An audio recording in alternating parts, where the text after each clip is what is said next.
আসসালামু আলাইকুম। আশা করি সবাই ভালো আছেন। আজকে আমরা কথা বলবো হার্ট অ্যাটাকের লক্ষণ কি এবং হঠাৎ যদি পরিবারের কারো হার্ট অ্যাটাক হয়ে থাকে তখন আমরা কি করব। অ্যাকচুয়ালি হার্ট অ্যাটাক হলো একটা হৃৎপিণ্ডের এমন একটা অবস্থা যেখানে হঠাৎ করে রক্ত সঞ্চালন বন্ধ হয়ে কোনো একটা নালী ব্লক হয়ে রক্ত সঞ্চালন বাধাগ্রস্ত হয় এবং বন্ধ হয়ে হার্টের মাসেলকে ক্ষতিগ্রস্ত করে থাকে।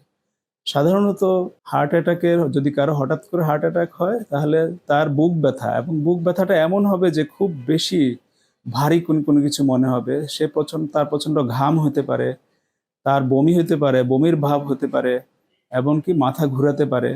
এরকম আরও ছোটোখাটো কিছু সমস্যা মনে হবে। তবে টিপিক্যাল সিমটম হলো যে সাধারণত যেসব সিমটম হয় যে প্রচণ্ড ঘাম সহ প্রচণ্ড বুক ব্যথা হয় এবং এই বুক ব্যথাটা এমন হবে মনে হবে যে একটা হাতির পা আমার বুকের উপরে আছে এবং কি মনে হবে যে অনেক সময় আছে যে বুকে ব্যথার এই ব্যথাটা বাম হাত দিয়ে অনেক সময় ব্যথাটা চলে যেতে পারে।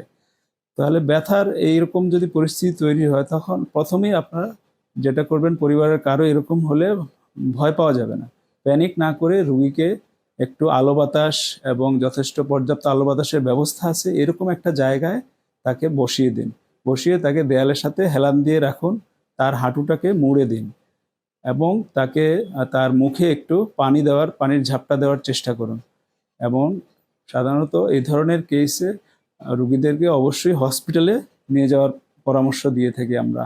রুগীকে হসপিটালে নেওয়ার পরে ডক্টর আইডেন্টিফাই করবেন যে তার হার্ট অ্যাটাকের ধরনটা কীরকম, কতটুকু হয়েছে।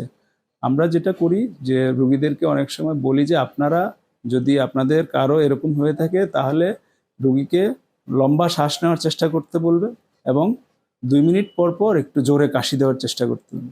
কারণ কাশি দিলে অনেক সময় হার্টের রক্ত সঞ্চালন যে বাধাগ্রস্ত হয়েছে সেটা কিছুটা উন্নতি হতে পারে। তারপর সর্বোপরি অবশ্যই প্যানিকড হওয়া যাবে না, ভয় না পেয়ে ওই পরিস্থিতি সামাল দিয়ে হসপিটালের ইমার্জেন্সিতে ফোন করে অবশ্যই রোগীকে হসপিটাল ইমার্জেন্সিতে নিয়ে যেতে হবে। আশা করি সবাই বুঝতে পেরেছেন বিষয়টা। আপনাদেরকে ধন্যবাদ।